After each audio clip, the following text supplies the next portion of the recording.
अब हम गुप्त साम्राज्य एवं गुप्तों की प्रशासनिक संस्थाएं, इसके अंतर्गत समुद्रगुप्त के बारे में विशेष रूप से जानकारी प्राप्त करेंगे।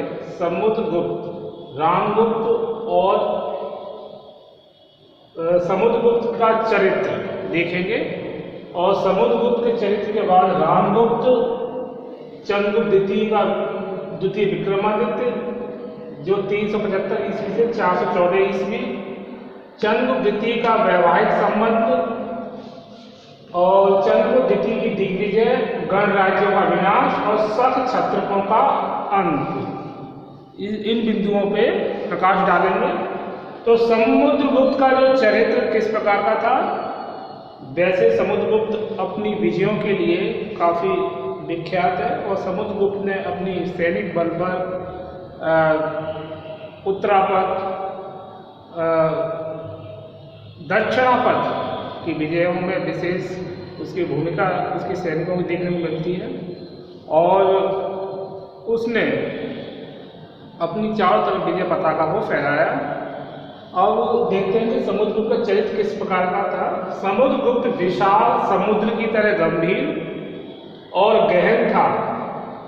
उसमें उदयन की कलाप्रियता, चंद्रमौर्य की साहसिकता, अशोक की दयालुता, पृथु पर रघु की दानशीलता तथा राज ऋषि की विद्याप्रियता के समस्त गुण समवेत रूप से विद्यमान थे। मतलब ये कह सकते हैं कि समुद्रगुप्त में सारे अच्छे गुणों का समावेश था। सभी राजाओं को अच्छेद करने से वह सर्वराजोच्योता नाम से लोक प्रसिद्ध था। तो उसने अधिकतर सभी राजाओं को ही पराजित किया था और उसकी विजयों को देखते हुए और अन्य राजाओं को पराजित करने के कारण उसे सर्वराजोच्योता नाम से भी तो लोक प्रसिद्ध था। इसके बाद देखते हैं रामगुप्त। कुछ इतिहासकार ये मानते हैं कि रामगुप्त नहीं बल्कि चंद्रगुप्त द्वितीय को ही समुद्रगुप्त ने अपना उत्तराधिकारी बनाया था। और लेकिन कुछ ऐसे साक्ष्य हैं जैसे कि विशाख दत्त द्वारा लिखित देवी चंद्रगुप्तम के अनुसार समुद्रगुप्त के बाद रामगुप्त गद्दी पर बैठा। तो विशाख दत्त द्वारा लिखित देवी चंद्रगुप्तम जो इस बात को प्रस्तुत करता है कि रामगुप्त गद्दी पर बैठा था समुद्रगुप्त के बाद। एरन अभिलेख से ज्ञात होता है कि समुद्रगुप्त के बहुत से पौत्र एवं पुत्र थे। चंद्रगुप्त द्वितीय को उसके पिता ने ही उसे अपना उत्तराधिकारी नियुक्त किया था। मतलब उसके पिता ने ही उसे अपना उत्तराधिकारी अपने जीवन काल में ही उसको नियुक्त कर दिया था चंद्रगुप्त द्वितीय को। क्योंकि चंद्रगुप्त द्वितीय जो था वो बहुमुख प्रतिभा का धनी था, इसीलिए समुद्रगुप्त ने ये उचित समझा कि उसको ही उत्तराधिकारी बनाया जाए। लेकिन विशाख दत्त द्वारा लिखित देवी चंद्रगुप्तम के अनुसार समुद्रगुप्त के बाद रामगुप्त गद्दी पर बैठा। उसके गद्दी पर बैठते ही शकों ने उसके राज्य पर आक्रमण कर दिया। अब शक जो कि मजबूत स्थिति में थे और रामगुप्त जो था एक तरह से कमजोर शासक और समुद्रगुप्त की भांति उसके अंदर विवेक भी नहीं था। तो जब शकों का आक्रमण उसके ऊपर होता है तो वो भयभीत होकर शकों से अपमानजनक संधि कर लेता है। रामगुप्त शकों से संधि कर लेता है बचाव करते हुए, लेकिन जो अपमानजनक संधि थी उसके अंतर्गत वह इस शर्त को स्वीकार करता है कि वह अपनी पत्नी ध्रुव देवी, जिसको ध्रुव स्वामिनी को शक राजा को सौंपना वह स्वीकार कर लेता है। और ये इसकी बहुत बड़ी एक तरह से कमजोरी सिद्ध होती है कि वो संधि की तहत अपनी पत्नी ध्रुव देवी को शकों को देना स्वीकार कर लेता है। चंद्रगुप्त द्वितीय बाद में रामगुप्त की हत्या करवाकर, अब यहाँ पर ये होता है कि जब ये बात की जानकारी चंद्रगुप्त द्वितीय को पता चलती है तो वह देश बदलकर सखों के शिविर में जाता है और वहाँ पर जाकर किसी भी प्रकार से ध्रुव स्वामी को वह छुड़ा के लाता है और इसके बाद वह रामगुप्त की हत्या करके ध्रुव देवी के साथ विवाह कर लेता है और इसके बाद वह गद्दी पर बैठता है। श्री राम गोपाल के अनुसार रामगुप्त अपने पिता के शासन काल में पूर्वी मालवा का गवर्नर था। जब उसका पिता समुद्रगुप्त शासक था तो उस समय वो कहाँ का गवर्नर था? पूर्वी मालवा का गवर्नर नियुक्त था। चंद्रगुप्त द्वितीय विक्रमादित्य 375 ईस्वी से 414 ईस्वी।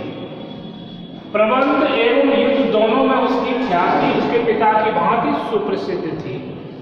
मतलब प्रबंधन और युद्ध कला में वह समुद्रगुप्त की भांति ही चंद्रगुप्त एक तरह से योग्य निपुण था और वह अतुल पराक्रमी धर्मनिष्ठ राजा था।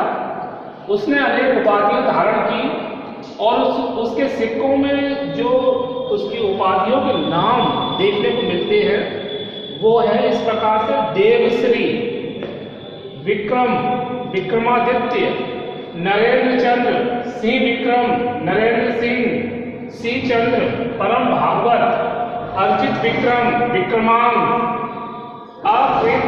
अप्रतिरथ आदि उपाधियों से अलंकृत किया गया था चंद्रगुप्त द्वितीय। सांची अभिलेख के अनुसार चंद्रगुप्त के अनुसार उसका दूसरा नाम देवराज था। तो सांची जो अभिलेख है वो इस बात को स्पष्ट करता है कि उसका दूसरा नाम देवराज था। तो इतनी सारी उसने उपाधियां धारण की थी विभिन्न विजयों के पश्चात और इसका प्रमाण उसके सिक्कों से होता है। प्रमाण चंद्रगुप्त द्वितीय का वैवाहिक संबंध, चंद्रगुप्त द्वितीय के वैवाहिक संबंध में देखें तो वह ध्रुव स्वामिनी से, ध्रुव देवी से विवाह करता है, सपों से उसको छुड़वाता है और रामगुप्त की हत्या करके वह स्वयं शासक बन जाता है। गुप्त अभिलेखों और मोहरों में चंद्रगुप्त द्वितीय की प्रथम पत्नी का नाम ध्रुव देवी तथा ध्रुव स्वामिनी मिलता है।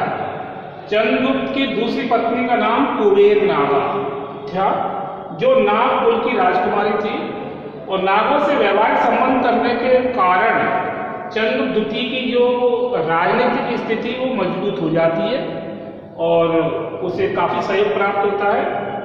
चंद्रगुप्त द्वितीय के लिए लाभप्रद ये रहा वैवाहिक संबंध स्थापित करना और चंद्रगुप्त द्वितीय ने कुबेर नागा से जो उत्पन्न जो पुत्री हुई जिसका नाम था प्रभावती गुप्त, जिसका विवाह वह वाकाटक राजा पृथ्वीशेन प्रथम के पुत्र रुद्रसेन द्वितीय के साथ संपन्न कराता है और इससे भी उसको काफी राजनीतिक लाभ प्राप्त होता है क्योंकि वैवाहिक संबंधों का ये उद्देश्य था कि किसी प्रकार से अधिक अन्य राजा का सहयोग प्राप्त किया जा सके। तो यहाँ पर क्या है कि कुबेर नागा जो राजकुमारी जो पुत्री उत्पन्न हुई थी उस प्रभावती का गुप्त का विवाह वाकाटक राजा पृथ्वीशेन प्रथम के पुत्र रुद्रसेन द्वितीय के साथ संपन्न कराया जाता है और इसका उसके राजनीतिक लाभ भी प्राप्त होता है। चंद्रगुप्त द्वितीय की दिग्विजय। अब चंद्रगुप्त द्वितीय अपने पिता की भांति यानी समुद्रगुप्त की भांति वह भी उन सभी राजाओं पर अपना आधिपत्य बनाए रखना चाहता था जो समुद्रगुप्त के समय उन्होंने अधीनता स्वीकार कर ली थी और विभिन्न शर्तों के तहत उपहार, अपनी पुत्रियों का विवाह और सिक्के को स्वीकार करना, ये बहुत सी ऐसी बातें थी जो समुद्रगुप्त के समय राजाओं ने उसको स्वीकार किया था। तो चंद्रगुप्त द्वितीय के समय में ये प्रमुख उद्देश्य रहा कि किसी भी प्रकार से अपने पिता की भांति जो राज्य पहले जो राजा उन्मूलित किए गए थे उन पर प्रभुत्व स्थापित बनाए रखना उसका प्रमुख उद्देश्य रहा। चंद्रगुप्त द्वितीय की एक बड़ी समस्या गुप्त साम्राज्य को दृढ़ और सुरक्षित बनाए रखने की भी थी और चंद्रगुप्त द्वितीय साम्राज्य का विस्तार करना चाहता था, अतः उसने दिग्विजय की ओर प्रस्थान किया। गण राज्यों का विनाश।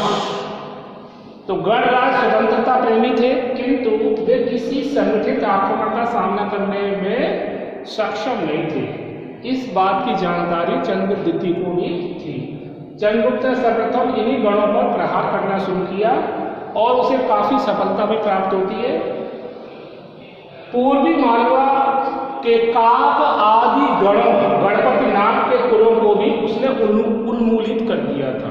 तो अपनी सैनिक शक्ति के आधार पर उसने क्या किया कि पूर्वी मालवा के काक आदि गणों, गणपति नाम के कुलों को भी उन्मूलित उसने कर दिया था।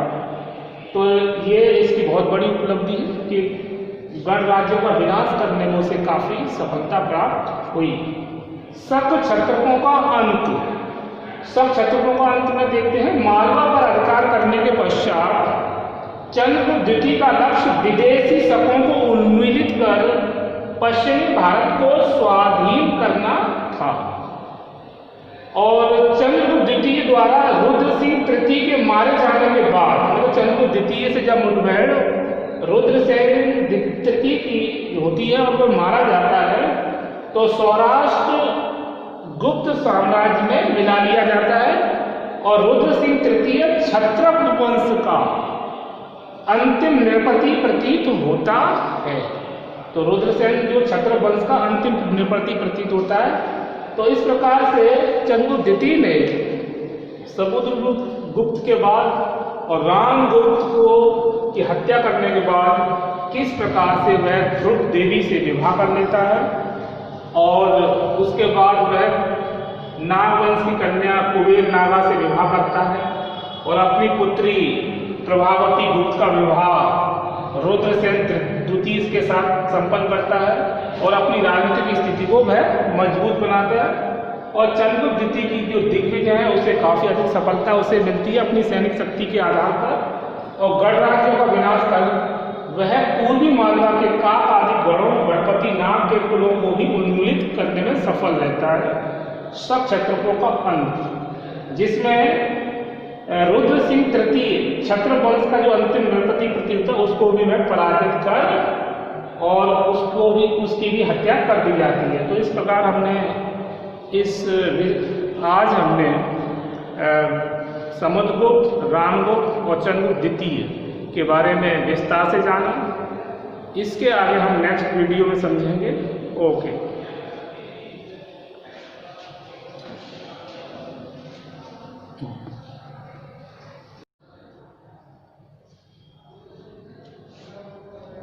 अब हम गुप्त साम्राज्य एवं गुप्तों की प्रशासनिक संस्थाओं में पूर्वी प्रत्यंत राज्यों का अंत, पश्चिमोत्तर भारत पर आधिपत्य के बारे में समझेंगे कि किस प्रकार से चंद्रगुप्त द्वितीय ने अपने साम्राज्य का और अधिक विस्तार किया और उसने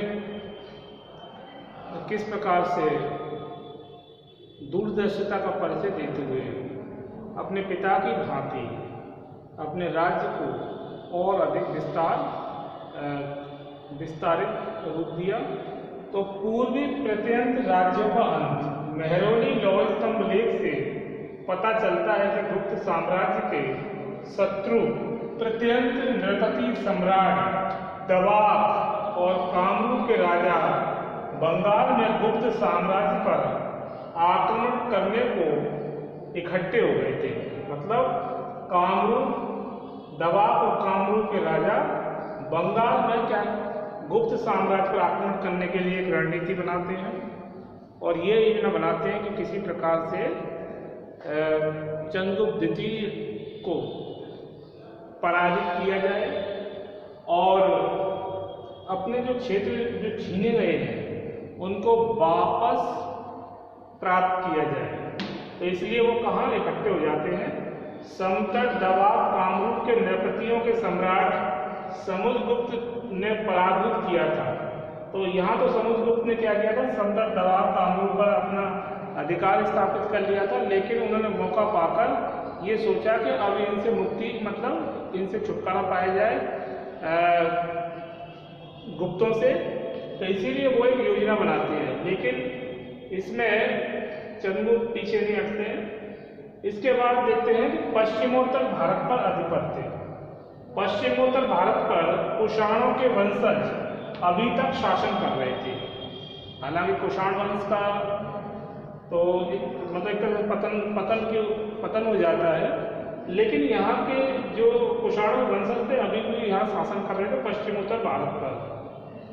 चंद्रगुप्त द्वितीय मथुरा अभिलेख से स्पष्ट है कि मथुरा प्रदेश जो शक कुषाणों की शक्ति का केंद्र रहा, अब वह पूरी तरह से गुप्त साम्राज्य में मिला लिया गया था। मतलब मथुरा अभिलेख से ये भी स्पष्ट होता है कि जो पहले कुषाणों के अधीन था, अब उसे क्या चंद्रगुप्त द्वितीय द्वारा गुप्त साम्राज्य में मिला लिया जाता है। चंद्रगुप्त ने पश्चिम व पश्चिमोत्तर भारत के शकों को पराजित कर विक्रमादित्य का विरुद्ध धारण किया था, एक तरह से उपाधि। अतः वह शकारी विक्रमादित्य भी कहा गया है, शकारी की उपाधि धारण की। चंद्रगुप्त द्वितीय के कुछ रजत सिक्के भी मिले हैं, जिनसे स्पष्ट होता है, जिसमें उनमें से कुछ पर परम भागवत महाराजा धीराज चंद्रगुप्त विक्रमादित्य लिखा हुआ है। मतलब जो सिक्के मिले हैं उन पर क्या लिखा हुआ? परम भागवत महाराजा धीराज चंद्रगुप्त विक्रमादित्य लिखा हुआ है, जो उसकी यश कीर्ति को बताते हैं कि किस प्रकार से उसने पश्चिमोत्तर भारत पर अपनी विजय स्थापित की। और शकारी विक्रमादित्य भी जो कहलाता है, और विक्रमादित्य का उसने विरुद्ध धारण किया था अपनी विजयों के उपलक्ष्य में। और उसने कुछ रजत सिक्के चलाए, उस पर ही ये सारी बातें लिखी हुई देखने को मिलती है। महरौली लौह स्तंभ लेख और चंद्रगुप्त विक्रमादित्य के संधि विग्रह मंत्री वीरसेन के उदयगिरी अभिलेख से भी यह बात स्पष्ट होती है। महरौली स्तंभ लेख और वीरसेन के उदयगिरी अभिलेख से भी इस बात का प्रमाण प्राप्त होता है कि उसने परम भागवत महाराज धीराज चंद्रगुप्त विक्रमादित्य और शकारी विक्रमादित्य का विरुद्ध धारण किया। ये इन स्तंभ लेखों से भी ज्ञात होता है, अभिलेखों से। चंद्रगुप्त द्वितीय ने शकों को जीतने के बाद शासन की सुव्यवस्था की दृष्टि से चंद्रगुप्त द्वितीय ने शकों को जीतने के बाद शासन की सुव्यवस्था की दृष्टि से उज्जैनी को अपनी दूसरी राजधानी बनाया था। उज्जैनी को अपनी दूसरी राजधानी इसलिए बनाया क्योंकि उज्जैनी जो है वो क्या थी? केंद्र में थी। चंद्रगुप्त द्वितीय के जो राज्य था उसके केंद्र में स्थित थी। इस केंद्र स्थान से शासन करने में पाटलिपुत्र की अपेक्षा अधिक सुविधा से प्राप्त थी। तो इसीलिए उसने क्या किया? उज्जैनी को अपनी राजधानी बनाया और पाटलिपुत्र की अपेक्षा उज्जैनी उसके लिए ज़्यादा उपयुक्त राजधानी सिद्ध हुई। तो आज हमने पूर्वी प्रत्यंत राज्यों का अंत, पश्चिमोत्तर भारत पर अधिकार और इसके अतिरिक्त हमने उसकी उपाधियों के बारे में जाना और किस प्रकार से चंद्रगुप्त द्वितीय शासन सुविधा की दृष्टि से उज्जैनी को अपनी राजधानी बनाता है क्योंकि वह राज्य के केंद्र में स्थित थी और पाटलिपुत्र की अपेक्षा वह ज़्यादा अधिक सुविधाजनक उसके लिए सिद्ध हुई। अब इसके आगे हम गुप्त साम्राज्य या गुप्त वंश, गुप्त साम्राज्य, गुप्तों की प्रशासन संस्थाओं के संबंध में नेक्स्ट वीडियो में अधिक जानकारी प्राप्त करेंगे। ओके।